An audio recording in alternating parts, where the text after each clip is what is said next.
Hindi niya sinasagot. Ano naman kayang ginagawa niya at hindi niya masagot ang telepono? Ang masasabi ko lang, nakakalat na sa buong syudad ng larawang ito. Baka nagmamatsyag na si Kurapika sa ginagawa ng grupong Ginay-Ryodan. Sigurado yung kiluwa. Hindi ba't ang sabi niya ang pinasok niyang trabaho ay pagiging isang bodyguard? Siguro isang VIP ang kanyang binabantayan habang hinahanap niya ang mga pulang mata. Malaki ang kinalaman nun dito. Ibig mo sabihin, may kinalaman siya sa gulong nangyari sa subastahan? Mukha yatang hindi tama ang kanyang kinasangkutan ngayon. Kung grupo ng Ginay-Ryodan ang kanyang kalaban, siguradong tatrabahuin niya na mag-isa. Kaya sigurado nakaisip na siya ng mga paraan kung paano niya harapin yun. Malay niyo, nakahuli na pala siya ng ilang miyembro. Sana nga, tama ka. May sinabi sa akin ng aking ama. Ha? Tinabaho niya isa sa mga Ryodan, matagal na panahon na. Ha? Hindi normal sa kanya magreklamo. Sabi niya hindi raw sapat ang bayad sa kanyang ginawa. Yun ang pinakamagandang papuri na matatanggap ng sino man sa kanya makakalaban. Noong oras na yun, kinausap niya kami kagad. Wag daw namin pakikialaman ng Ryodan. Nangyari yun mga 3 taon na nakalipas. Kwento mo na ba yung kay Kurapika? Hindi na kailangan yun. Ang malaking katanungan ay kung ano na ang gagawin natin ngayon. Tama ka dyan, Gon. Panunugi sa presyong 2 bilyon. Kung sa bagay ang hahanapin naman ay Ginay-Ryodan. Gagawin ko yun. Malayo na rin ang narating ko. Masasayang lang kung ngayon pa ako uurong sa kanila. Ano? Maghihiwalay tayo sa paghahanap? Teka, bakit para yata nagre-reklamo ka na sa aking plano? Hindi naman sa ganoon. Pero ilan na ba yung hahanapin natin? Alam mo namang mga bandido yung mga yun eh. Kung ang tanong ay kung magpapakita sila sa publiko habang hinahanap sila ng mga mafia, masasabi ko imposible yun. Di na tayo sigurado kung nandito nga sila sa York New City. Paano natin sila makikita agad kung magsasama-sama tayo? Sayang ang oras. Kaya huwag ka na magreklamo. Oo nga pala, kapag nagbigay ka ng impormasyon tungkol sa kanila, babayaran din ng malaking halaga. Pumayag ka na. Mas madali natin silang mahahanap kung maghihiwalay tayo. Kaya lang... Sige na. Dadan sa akong parlor. Uruin na, nandito na ako. Oh, pasensya ka na. Marami kasing kliyente. Ito ang point A. Wala pa akong nakikita sa kanila. Kumusta dyan? Itong point B. Wala pa rin ako nakikita kahit isang target. Ganon din. Wala dito. Paramdam ko nga, wala talaga ako nakikita eh. Ay, 4 na oras na naghihintay pero wala nangyari. Ako, inaasa ako na mangyari ang ganito. Mas mabuti pa siguro kung ikutin na natin ang buong syudad. Mahirap yung iniisip mo. Kailanganin natin ng maraming tao. Ang kailangan talaga natin ngayon ay impormasyon. Siya nga pala, nakausap niya na ba si Kurapika? Hindi pa. Sa tingin ko, sira ang telepono niya eh. Ganun ba? Sigurado kasi mas marami siyang nalalaman tungkol doon kaysa sa atin. Ang problema, kung sasabihin na sa atin ang alam niya. Bakit naman? Sigurado sasabihin niya yun. Ewan ko lang ah. Sa palagay ko, hindi niya tatanggapin ang anumang tulong na iaalok natin. Dapat sana, tinawagan na niya tayo.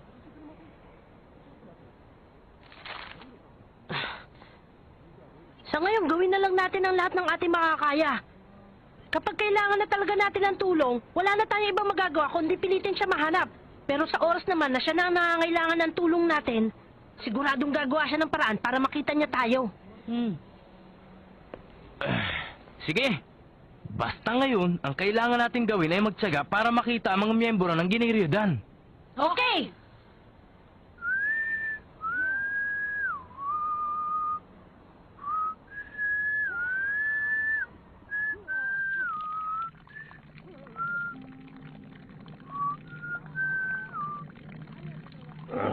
Eto na! Lalabas na!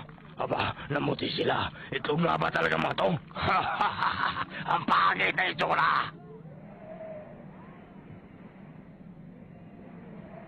Humihingi ako ng tulong sa 5 elemento ng buhay.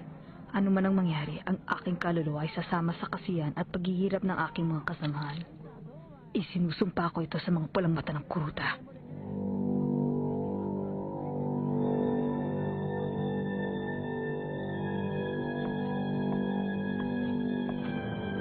Nahilig ka na ba?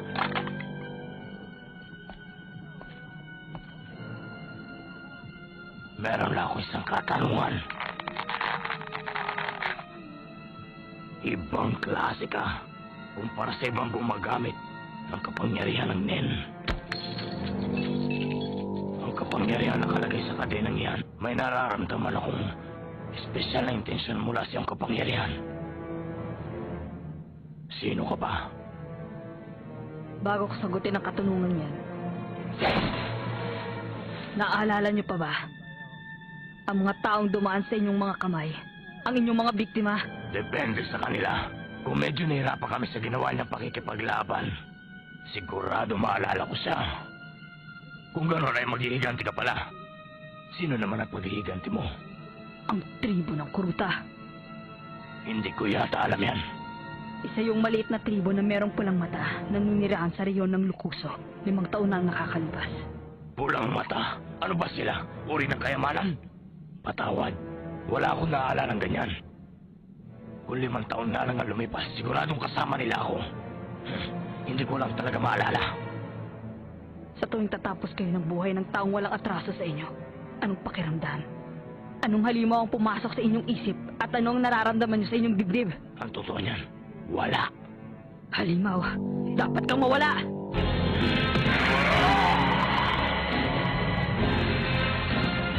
Hindi ako makapagpigil hanggat hindi nakakakita ng katulad mo.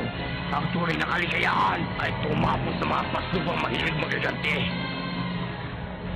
Kaya humanda ka. Ito na ako!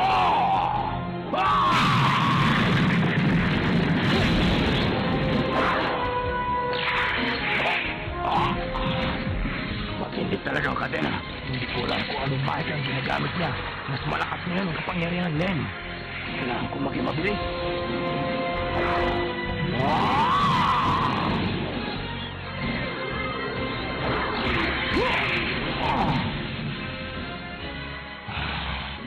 Pinahangan niya ako. Kahit tinaman ko na siya, ay nagawa pa rin niyang umatake. Sigurado ang kaliwa niyang kamay ay paralisado na ngayon.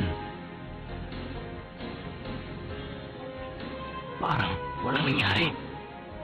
Ang may kakayahan lamang para protektahan ang suntok na yun ay mula sa pagpapatupad na kayang patigasin ang laman gamit ang aura. Sino siya? May tatanong ako sa'yo. Ginamit mo na ba ang lahat ng lakas mo? Huh?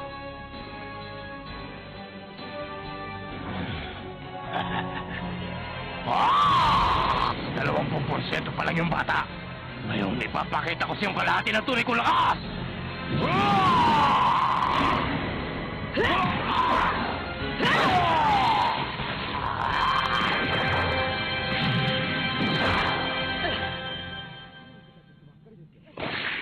Malaking tiwala mo sa bilis mong kumilos. Kaya alam, bata. Sasabihin mo bang pagsisisihan ko kung nahuli mo ako sa iyong ginawang atake? Tama ng kalokohan mo. Gamitin mo ng lahat ng lakas mo. Nagsasayang ka ng panahon. Ambog! Umanda!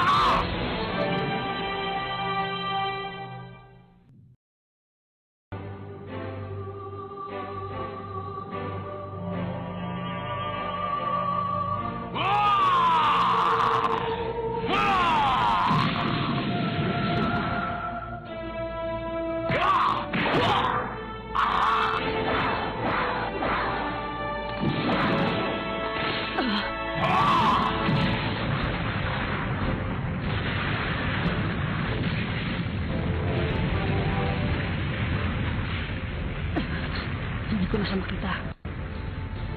Ito ang... In.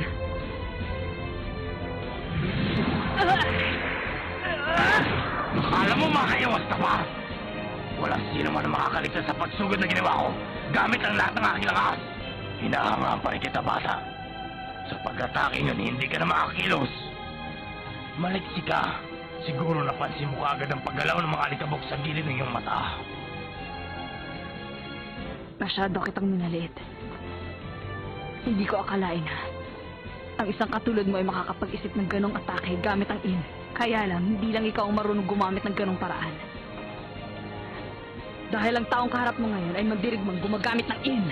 Ano? Ang kadenang bumabalot sa'yo ay pinalakas gamit ang kapangyarihan ng Nen. Kaya posible itong maglaho sa iyong paningin gamit ang in. Ang dahilan kung bakit ginagamit mo palagi ang kadena ay para malinlang ako. At nasa ganun ay mahulog sa gagawin mong bitang.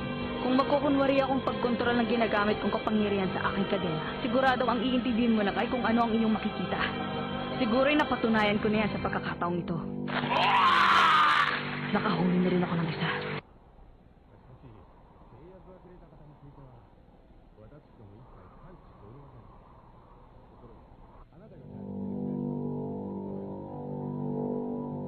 Hindi pwede na pag-aralan niyang kakayahan ng pagpapatupad at pagpapabunga. Imposible. Magiging mahusay ka lang sa isang uri ng kapangyarihan kung ipinanganak ka sa pamilyang mayroong lahi nito.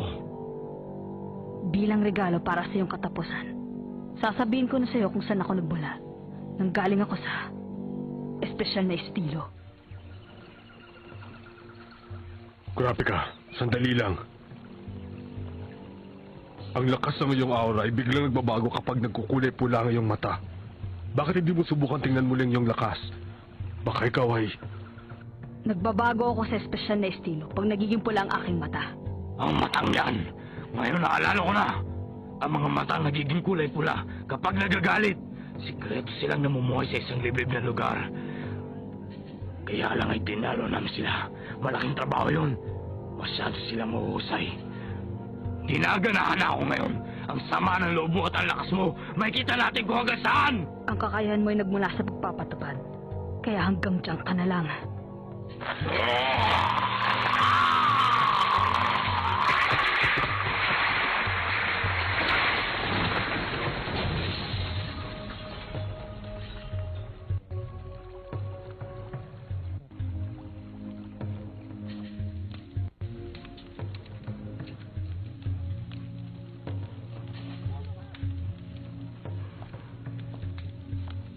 Huwag mo nang subukan. Kung sakaling magawa mo yon, tiyak na wala ka rin matatamo. Ang makukuha mo lang ay kahinaan at dungis ng dugo sa iyong kamay. Makinig ka. Hindi ka ganun kalakas para dalhin ang paghihirap sa buong buhay mo. Ito na ang huling pagkakataon. Kalimutan mo na lang. Huwag ka nang magiganti.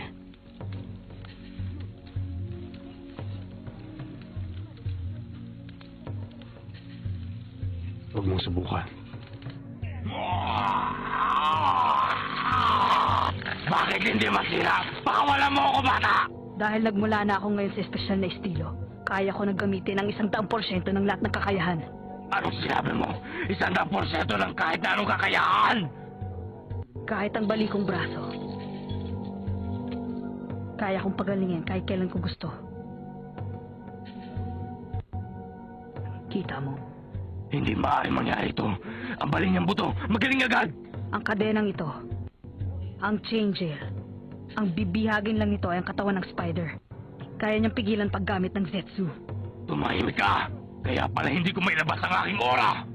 Sino man ang mahuli ng kadenang ito, makakalaya lang kung mapuputol ang kadena gamit ang kanyang pisikal na lakas. Kung hindi mo mapuputol ang kadena, siguradong wala na makakagawa nun sa inyong grupo. Dahil ikaw ang pinakamalakas sa inyo. Wala lang magagawa, Setsu. Delikado ito. Ang aura ang pinanggalingan ng kapangyarihan ng Nen. Kapag naharangan yun, hindi ko na magagamit ang pisikal na lakas. Kaya niyang pigilan ang kapangyarihan ng Nen. Ibang klase ka! Kapag ikinumpara ang normal mong katawan laban sa aking pinakamalakas na kamao, baliwala ka dahil mas malakas na ang aking opensa. Isa itong napakahalagang impormasyon. Ngayong bumagsak ka sa aking mga kamay, nalaman kong kaya ko rin hulihin ang lahat ng miyembro ng giniritan. Isa lang ang paggagawa ko sa'yo.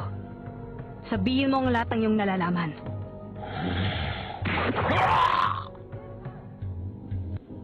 Nasaan ang mga kasama mo? Tapusin mo na ako. Ano ang magagawa ng kanilang kakayahan? Tapusin.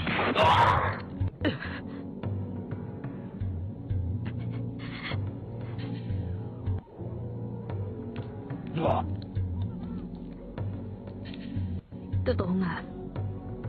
Nakakayamot.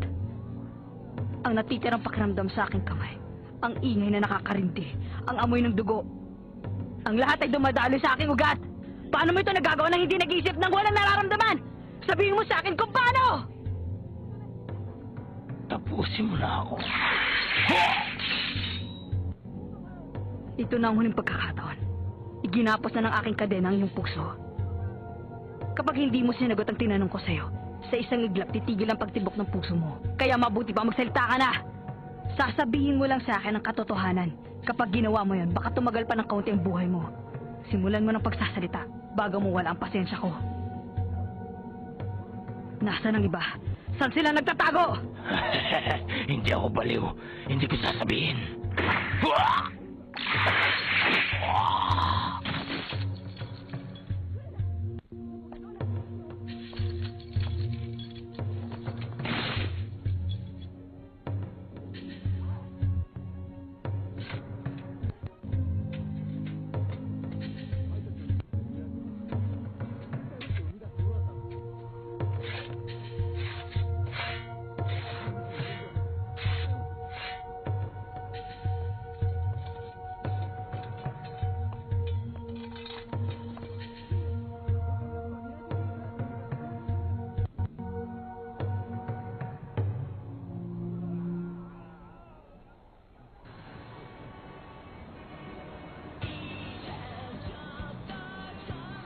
Wala na talaga.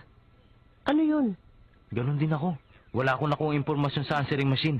Kahit sa lalagyan ng sulat. Malas talaga. Madaling makakuha ng atensyon yung 2 bilyon kada isang miyembro ng Generyodan. Pero sa tingin ko, wala yata pumapansin. Malas. Ang pinaka-importante kapag may hinahanap ko mga katulad nila ay yung mapagkukunan ng impormasyon. Totoo yung sinasabi mo. At nakapagbigay na rin tayo ng 5 milyon. Meron pa kayong ibang paraan para kumita tayo ng malaking pera? Wala talaga nagsasabi sa atin ng impormasyon. Maliban na lang kung magbibigay tayo ng pabuya. Pero kapag ginawa natin yun, siguradong maraming magbibigay sa atin ng peke impormasyon. Magsasayang lang tayo ng oras para kumpirmahin kung totoo o hindi. Pero hindi naman ibig sabihin ay wala na tayong magagawa. Ha? Ledyo, sigurado ka? Oo naman. Dapat ang impormasyon na tatanggapin natin sa kanila ay yung kumpleto na. Halimbawa, ilang miyembro ng Redan ang nasa lugar at anong posisyon nila? Tama ka. Hindi pa rin natin maiwasan ang panloloko. Siguradong marami magdadatingan na may kanya-kanyang kwento na kapani-paniwala. Mababawasan natin ang problema dyan sa sinasabi mo. Tatanungin muna natin kung saan nila nakita yung taong hinahanap natin. Sadya nating hindi sasabihin ang posibilidad kung nasaan sila. Pero kung sakali may magsasabi nakita sila sa York New City, ang pag-asang totoo ang sinasabi lang ay malaki. Tama ka dyan. Pero hindi nga tayo sigurado kung nandito ang grupo ng Generyodan eh. Oo, pero malaking pag-asa na hindi pa rin sila nakakalis dito. Dahil ang lahat ng dadaanan palabas sa lupa, sa tubig, sa impapawid at sa ilalim ng lupa ay binabantayan ng mafia. Imposibleng mailabas ang kayamanan nang walang nakakita. Kung sabagay, tama ka. Yung subustahan sa Southern Peace ay magsisimula sa 6 ng Setyembre. Oo, tama ka. Kung ganon, meron pa tayong 3 araw.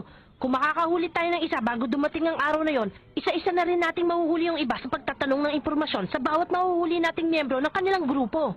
Oo, pero mahirapan pa rin tayo, Gon. Dahil doon, tataasan natin ng kaunti ang pabuya. Tataasan ng pabuya? Anong bibigay natin wala na nga tayong pera? Sa message board site, may mga taong namimigay ng 8 milyon para sa mahalaga impormasyon.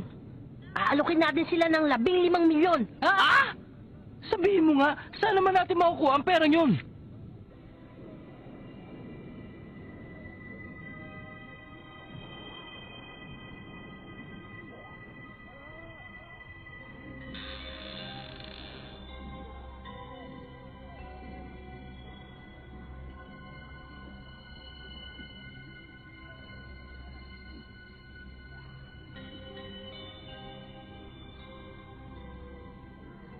Gumagamit ng kadena. Nagmula siya sa pagkontrol ng pagpapabunga. Kahit malakas ang kapangyarihan ni Yvonne sa pakikipaglaban, malaki pa rin ang pagkakataon na matalo siya ng taong nagmula sa kakayahang ito. Karamihan sa mga taong nagmula sa pagpapabunga ay pinipilit na madagdagan ng espesyal na kapangyarihan ng kanilang kakayahan. Kaya mahihirapan si Yvonne at mas delikado kung siya mismo ang makokontrol. Sige, maghanda kayo. Hihintayin natin si Yvonne bago magbukang liwayway. Pag wala pa siya, magbabago tayo ng plano. Makakapasok siya sa Hunter's site. Ang card nito ay tunay. Magkakahiram tayo ng 100 milyong yen gamit ang license card.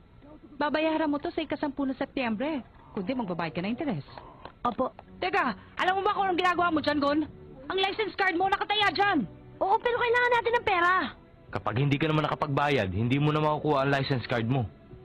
Pero anong gagawin natin? Siguradong walang magpapautang sa atin ng ganong kalaking halaga. Excuse me, Ginonggon. Kailangan niyo pong pirma ng papel na ito. Sige. Seryoso ba siya?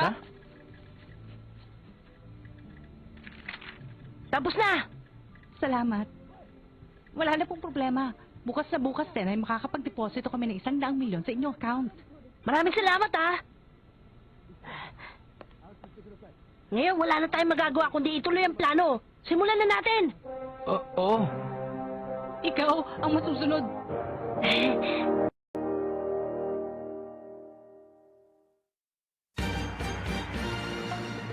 This is it, guys. We're taking a big risk, so we gotta stay alert. Next time on Hunter x Hunter. Gone, treasure, dangerous man. Let's cash in with Nen.